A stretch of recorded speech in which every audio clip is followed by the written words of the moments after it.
I always knew my sister would find a way to snatch the spotlight. If there was a beam of light within a 5-mile radius, Sloane would climb a ladder and angle it to her cheekbones. But even I didn't predict she'd set her sights on my actual wedding dress. I'm Camille, 28 years of being the other daughter.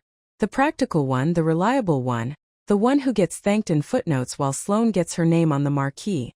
Tonight at Sloane's engagement party, it's the same old rerun just in 4K. Oh darling, you look absolutely radiant. Mom gushes, fluffing Sloane's hair that clearly hasn't moved since 2007. Evan is such a catch. I knew the moment I met him he was the one for you. I take a longer sip of champagne than the flute was designed for, and try not to remember how Mom congratulated me 6 months ago when Julian proposed. He seems nice enough. Poetry. Alice, Camille, honey. Could you grab more appetizers from the kitchen? Dad calls, not bothering to look at me. Naturally.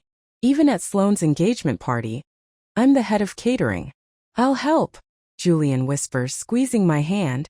I could marry him just for that sentence. In the kitchen I stack crackers like miniature shingles while Julian opens another bottle. You okay? He asks, voice warm with concern. I'm fine. I lie, breath hitching. Sometimes I wonder if they even see me at all. He pulls me against his chest, steady as a harbor. I see you. Most exceptional person I know. And for a heartbeat I almost believe the world is fair. A burst of laughter detonates from the living room.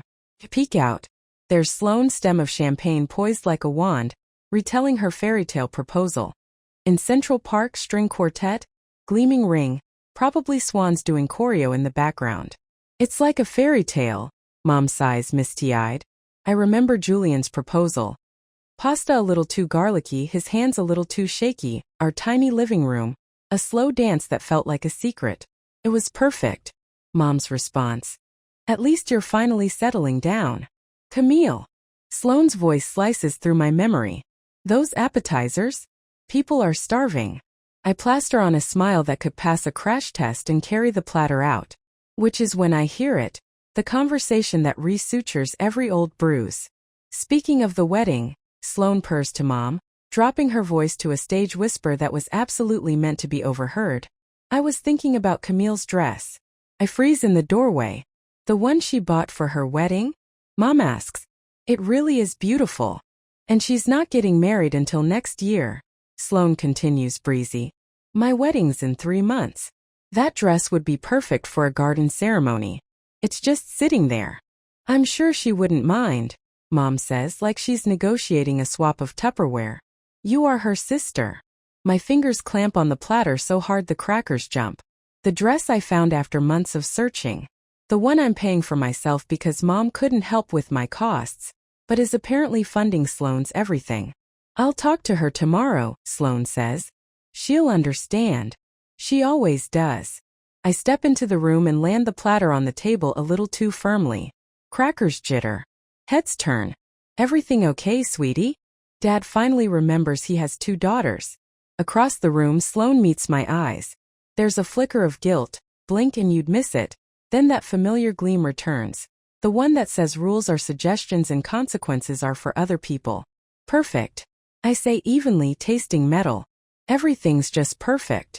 Kendall, my best friend and my human lie detector, reads the tension in my shoulders and lifts a brow.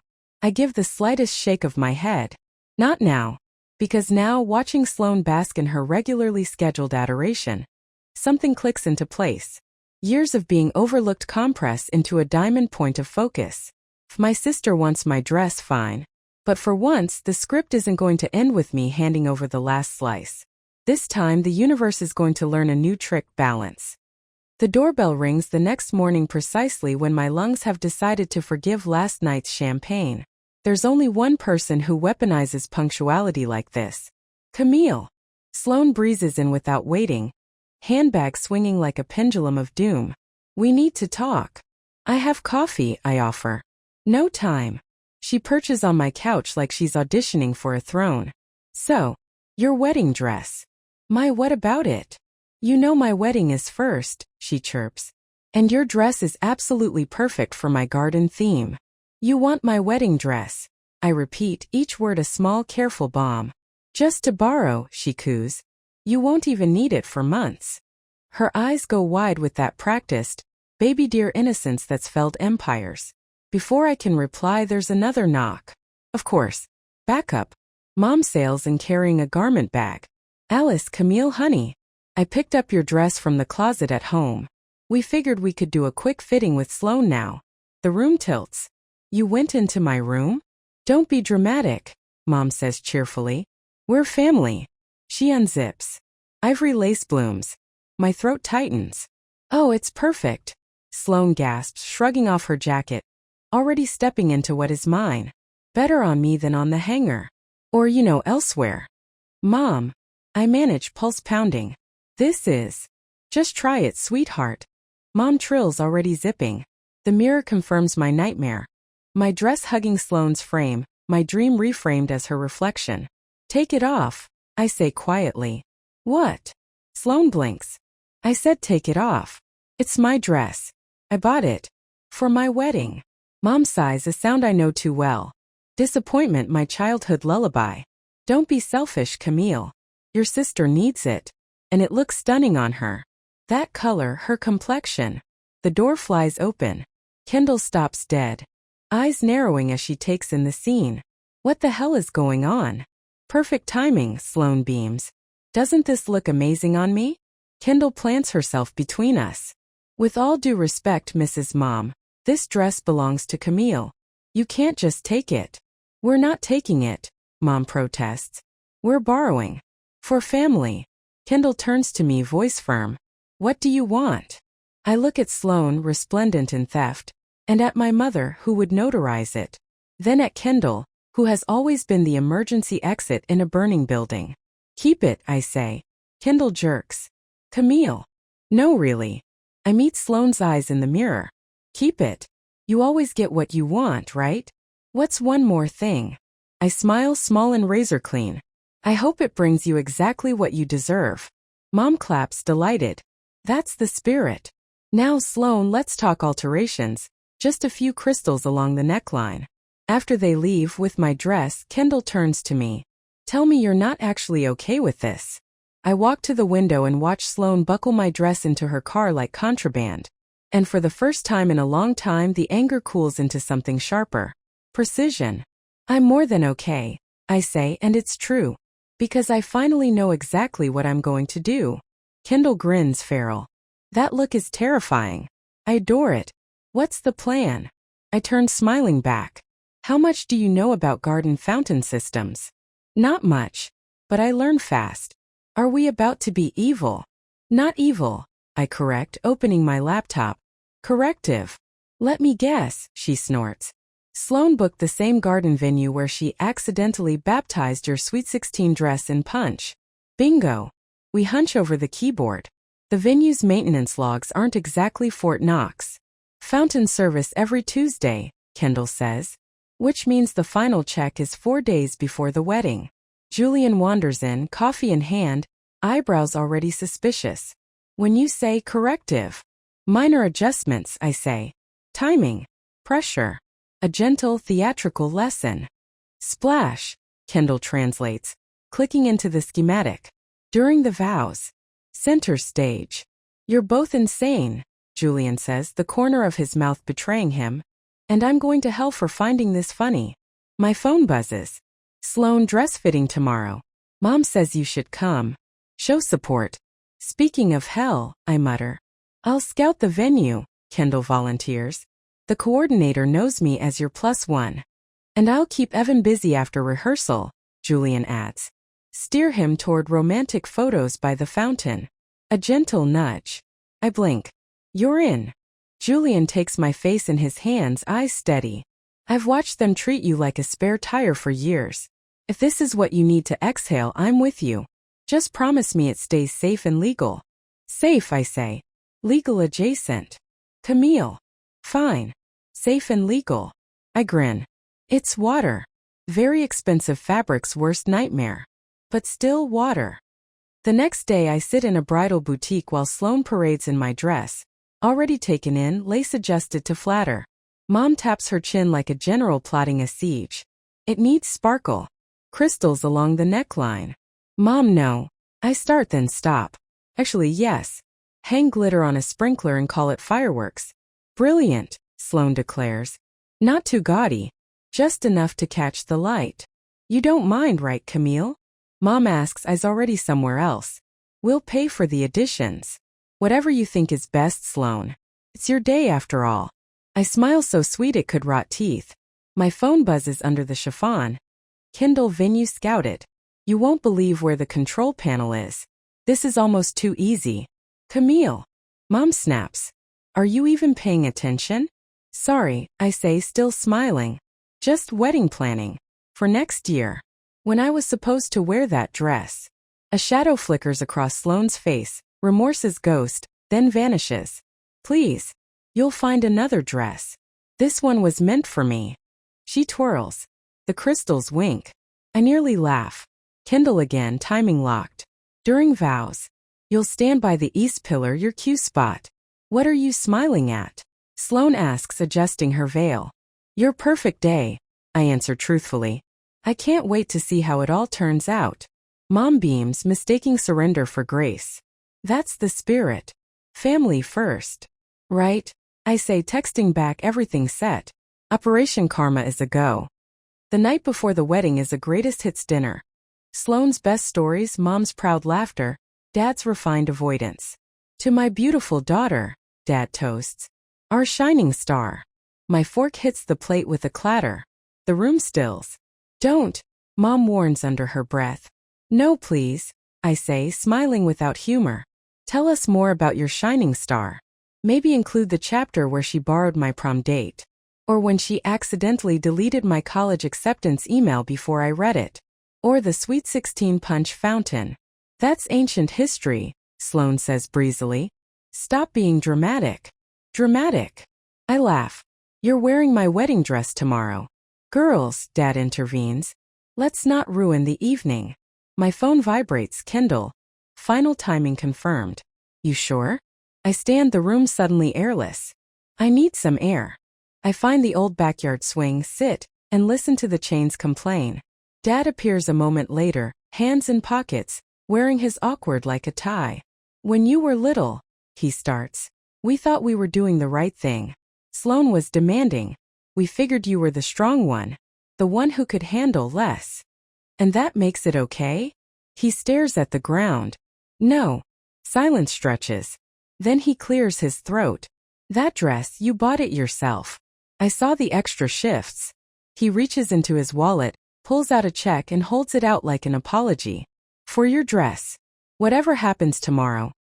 You deserve your own perfect day. Bit late to the party, I say, voice unsteady. Better late than never, he says, trying a smile that almost makes it. Just be careful tomorrow, okay? Your mother's heart.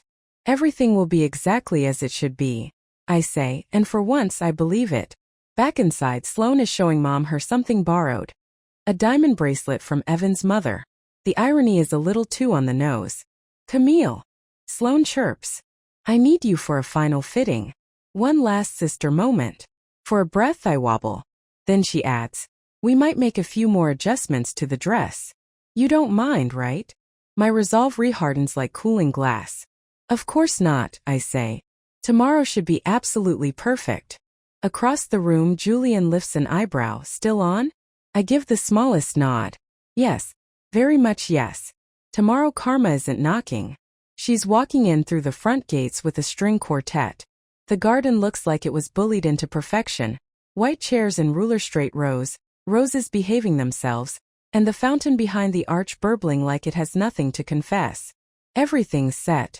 Kendall whispers, slipping into the bridal suite with a conspirator's calm. Final check ran Tuesday. The panels where only hubris would hide it. My phone buzzes. Julian Evans on board. I sold him the fountain backdrop equals fairytale fantasy. He's obsessed. The coordinator peeks in. 15 minutes to processional. Sloane turns, luminous in my dress, now studded with enough crystals to blind a small town. For a blink, vulnerability cracks her lacquer. You'll be right behind me, won't you? Maid of honor and all. Where else would I be? I say, smoothing her veil like a benediction. I don't mean. Music spills. Bridesmaids drift down the aisle like pastel commas. Kendall passes me, squeezes my arm. East pillar, she breathes. Q on till death do us part. Don't miss your mark, director. I follow Sloane into the sunlight. Guessa. Mom dabs her eyes like she's being filmed. Dad's jaw is tight enough to cut fruit. The ceremony hums along, a well-oiled machine. I track shadows, seconds, the lazy arc of the fountain spray. The crystals on Sloane's bodice wink like accomplices. The priest announces personal vows. Evan goes first, sweet, earnest, a little breathless. I almost regret knowing what I know. Almost. Sloane lifts her chin, voice ringing. Evan, from the moment we met, I knew you were mine. Like I've always known what I want, and gotten it. She smiles at the crowd, the sun, the universe. And I promise to always be the center of your world. Dad's eyes find mine. A micronod. Go. My phone pulses, Kendall's signal. I step half a pace to the east pillar. The fountain's hiss shifts pitch, a cat inhaling. Till death do us. 3, 2, 1. The fountain launches a cathedral of water into the sky. For a heartbeat, it's breathtaking, sunlight caught in 1,000 liquid prisms, a chandelier midair. Then gravity remembers her job. The chandelier collapses. Water slams down in a shimmering sheet, drenching the altar, the arch, Evan, the front row, and Sloane. Her dress goes from ivory heirloom to cling-wrap transparency in under 2 seconds. Hair collapses. Mascara migrates. The added crystals refract her scream into rainbow misery. My dress, she shrieks. Oh my God, my dress. Guests scatter. The coordinator fumbles a radio. Groomsmen sprint like they've trained for exactly this. Mom flings a tablecloth at Sloane as though linen cures physics. The fountain sputters, chokes, and finally dies with a cough. I remain perfectly dry at my pillar, which Sloane notices with sniper accuracy. Her head swivels. Black rivers down her cheeks. You. I tilt my head. Coincidence. Like punch bowls that trip. You did this. She hisses low enough that only I hear. You ruined my wedding. Prove it. I say softly, and we both know she can't. What we also both know, etched between us like a third rail, is that this is the first time in our lives the universe told her no and meant it. Inside. Now. The coordinator barks, shepherding Sloane and Evan toward the building. Thunder rumbles. I glance up. Fat clouds are rolling in like an encore. Kendall materializes at my elbow with 2 flutes. Please tell me you didn't order the weather. That was a rush order from someone higher up, I murmur, clinking her glass. Mom storms out of the building, fury lacquered in hairspray. Camille. Now. Showtime Act 2. The bridal suite looks like a crime scene where the victim was good taste. My former dress is a wet, crystal-studded sea creature slumped in a corner. Sloane sits in a slip, hairpins clinging to her like shrapnel. 3 attendants doing triage. Fix this, Mom says, pointing at reality. Fix rain. I ask. Gravity? The concept of consequences. Sloane surges to her feet. Stop playing innocent. She jabs a finger. You're the only one who didn't get soaked. You were smirking. Lucky pillar. I shrug. Like your lucky habit of borrowing things with other people's names on them. That was different, she snaps. Those were accidents. Prom date. I tick off. College email? Sweet 16 punch geyser? If those were accidents, I'm the Queen of England. Girls, Mom warns. No, I say, and the word slices clean. Let's call it what it is. You took my dress. You both helped. You told yourselves it was sharing because family, because Sloane needs it. And if I make a peep, I'm selfish. I bought that dress with extra shifts you didn't even notice. Silence. Outside, thunder golf claps. A knock. Dad cracks the door. Guests are restless. We need a plan. Sloane's face crumples. It's ruined. Everything is ruined. I glance at the dress puddle. It's wet, not cursed. Industrial dryers exist. And what will you wear to your wedding? She fires back. Oh right, you won't because you have nothing because you... About that. Dad interrupts, stepping fully in, voice steadier than I've heard in years. He holds out an envelope like a peace treaty. I spoke to your boutique. They're holding a new gown for you, Camille. Different style. They said it's even better. This, he taps the envelope, covers it. Mom blinks. You did what? The least I can do, Dad says, meeting my eyes. After a lot. Sloane swings between us, incredulous. You knew. I knew something was coming, Dad says. Can't say I blame her. Mom gapes. We are family. We support each other, we do not. Supporting isn't stealing with a smile, I say. You love her out loud and me in the PS. I'm done being the PS. Another knock. The coordinator, breathless but professional. Dryers are ready. We've reset the ballroom. With the storm as a backdrop, it's actually very romantic. We can proceed in 40 minutes if the bride is willing. Everyone looks at Sloane. She studies herself in the mirror. Smudged liner, angry eyes, the stripped-down version of the girl who never hears no. Something hardens. We proceed, she says, chin high. Dry me. Rebuild my face. Fix what you can. Then she turns to me. But after today we're done. Sister or not, we're done. Light floods my chest, unexpected and clean. Seems fair, I say. Need help with your makeup? Get out, she spits. I open the door. Pause. For what it's worth, I add without turning. I really did love that dress. I find Kendall in the hall, guarding the contraband champagne. Well, the show goes on, I say, taking a glass. Just with a different ending. Correction, she says, clinking mine. With the correct ending. The storm leans against the windows, drumming. The ballroom glows warm inside. Emergency florists doing witchcraft. Guests murmur. Evan practices smiling like he means it. Mom stalks past me without looking. Dad pauses, presses the envelope harder into my palm, a whispered, I'm proud of you, before he follows. In the doorway, I watch the new ceremony begin. Stripped of choreography, almost human. Sloane walks the aisle again. Dress mostly dry but undeniably altered. Crystals missing in places like tiny admissions. She does not look at me. I don't need her to. Julian slides an arm around my waist. You okay? I think so, I say, surprised to find it true. Mom appears like a summons, hissing. We need to talk. Not now, I reply. Yes, now. She drags me into an empty corridor. How could you? Your own sister. How could you? I ask, bone-tired. When's the last time you treated me like your daughter, not the spare? When I got engaged, you yawned. When I bought my dress, you helped her take it. You keep telling yourself it's sharing. It's not. It's theft with a hug. Mom opens, closes, opens her mouth.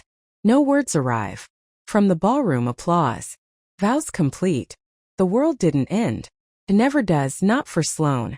Enjoy the reception, I say gently. I'm going to step out. You'd leave your sister's wedding, she demands. I'm choosing myself, I answer, and the words unlock a door somewhere in my ribs. For once. Julian and Kendall are waiting by the exit when I reappear. Through the glass, the storm has softened to a rinse. Dad jogs up, holding out another envelope. Your mother doesn't understand yet, he says, breathless. But I do. Take this. Get whatever you want. And Camille? I'm sorry. I know, I say, and I do. Sunday dinner next week? He asks, hopeful. Maybe not yet, I say. Maybe just you and me sometimes. He nods, eyes bright. We'll figure it out. Behind us, Sloane's voice ricochets down the hall. Where is she? She doesn't get to just leave. Watch me, I murmur, pushing through the doors into air that smells like clean slates. Kendall links our elbows. Dress shopping tomorrow? I'm thinking suit, I say. White. Sharp. Mine. Julian laughs, relief cracking through. I cannot wait to see that. We walk to the car while the photographer corrals the damp wedding party by the now-behaved fountain, angling for romantic in the rain. In the rear view, Sloane straightens my borrowed dress one more time, still polishing an imperfect moment. My phone buzzes. Dad. Proud of you, kiddo. Always should have said it sooner. I exhale like I haven't in years.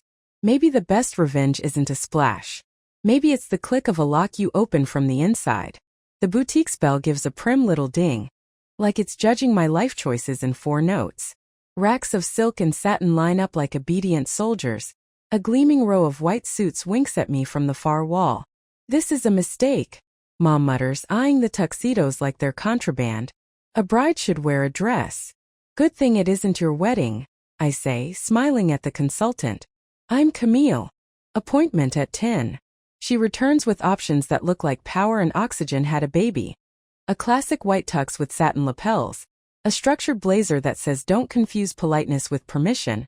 A three-piece that could part traffic. I slip into the first one and step onto the platform. The mirror inhales. For a moment, so do I. No lace. No crystals. No borrowed storylines. Just me. The bell chimes again. Sorry, traffic was. Dad stops mid-sentence. Wow. His voice goes soft around the edges. Kiddo. You like it? I ask, trying not to fidget. He nods, eyes shinier than usual. You look like yourself. Finally. Mom folds her arms with the dignity of a toppled queen. It's different.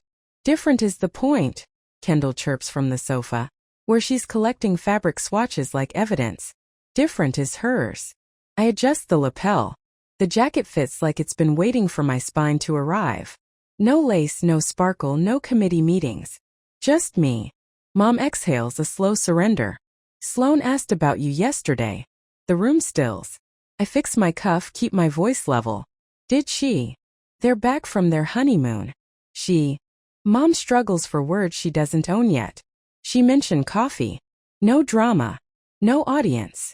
Observing a moment of silence for the fountain, Kendall whispers. Dad coughs to cover a laugh. I'm not pushing, Mom adds quickly. I'm listening. Her hands knot together. Uncharacteristically human. I've been thinking about what you said. About favoring her. About not seeing you. Maybe, she swallows. Maybe you weren't wrong. Mom, I warn. Okay. She blurts, backing up, palms out. You weren't wrong. At all. She steps up to the mirror beside me, and for the first time in a long time we look in the same direction. I was so busy trying to make you both into what I thought daughters should be, one glittering, one sturdy, that I missed the actual girls standing in front of me. When you stood up to us. She winces. It terrified me. Not because of the fountain, though God help me that was cinematic, but because it was the first time I had to look at you without the script. Dad clears his throat. We both did, kiddo. Silence gathers, not uncomfortable, just big. It makes room. So what now? I ask. Now, Mom says, taking my hand like she's asking permission. We start over. If you'll let us. And if you want to meet Sloan for coffee, fine. If you don't, also fine. No more taking what's yours. No more telling ourselves it's sharing when it's stealing with manners. Progress, Kendall says brightly. Someone write the date. The consultant reappears with a blazer that has a barely there woven pattern that catches the light like a secret. Try this. Kendall's grin goes wicked. It shimmers like water. We all groan. I'm already reaching for it. When the second suit settles on my shoulders, the mirror softens its posture. The fabric moves when I breathe and stops when I decide. I straighten, and the person looking back is not the understudy. Dad claps once, decisive. Perfect. Mom's smile reaches her eyes this time. Just like you. Does this mean I can wear a suit to Sunday dinner? I tease. Don't push it, she says, but she's still smiling. My phone buzzes. A text from an unknown number and a familiar tone. Coffee? No drama. No audience. Just sisters if you want. S. Kendall arches a brow. Your call, her face says. Always my call. I murmur, typing maybe. But I'm ordering my own drink. The three dots appear, vanish, reappear. Fair enough. I deserve that. The consultant pins the hem. Dad offers venue suggestions with the zeal of a reformed sinner. Somewhere with great light, he says. And maybe without fountains. New rule, Kendall says, making a note. No bodies of water within 100 yards of vows. Mom actually laughs, startling herself. Then she turns to me, tentative. Can I help? Not take over. Help. You can zip the garment bag, I say. It's the smallest job.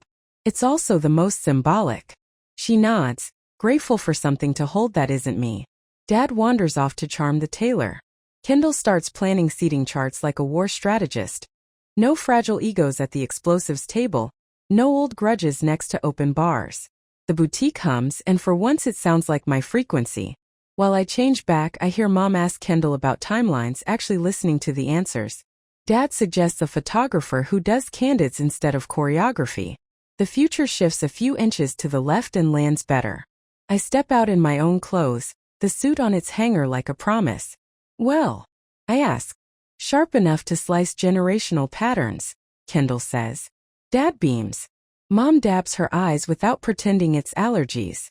We walk out together into a day that's refusing to be gloomy. The air tastes like aftermath and mint. By the car, Mom hesitates. Camille. Yes. I'm sorry. The words land with a thud and bloom. For all of it. For not seeing you. I know, I say, and I do. Seeing is a start. Dad presses a new copy of the envelope into my hand. Logistics, not penance. Whatever you want, he says gruffly. Get it. Careful, Kendall warns. She might buy the whole sky. Good, Dad says. She's owed. On the drive home, my phone pings again. Dad, proud of you. Should have said it sooner. We'll say it often. I smile so hard my face aches in the best way. Maybe the point was never the splash. Maybe it was this. Stepping out of a costume I didn't pick and into a life tailored with my name stitched into the lining. That night, Julian spreads takeout containers across our table like a feast for two. To the suit, he toasts. And to the woman who wears it like a verdict. To the man who never asked me to be smaller. I say, clinking. We talk venues, no fountains. Playlists, no string quartets unless they cover 90s pop. Dessert, donuts, fight me. My phone lights up with a final message from Sloan. No excuses. I was wrong. Coffee when you're ready. My thumb hovers. The old ache pricks, but it doesn't own me. Maybe I type. Ground rules, no borrowing. Ever again. 3 dots. Deal. I set the phone face down and look around my own home. Our home. Where nothing is borrowed and everything is chosen. The air is light. My shoulders are down. My lungs have room. Maybe karma isn't a hammer. Maybe she's a tailor with wicked precision. Letting seams split. Letting water fall. So you're forced to change into what always fit. So, I say, flipping open my notebook. About those wedding plans.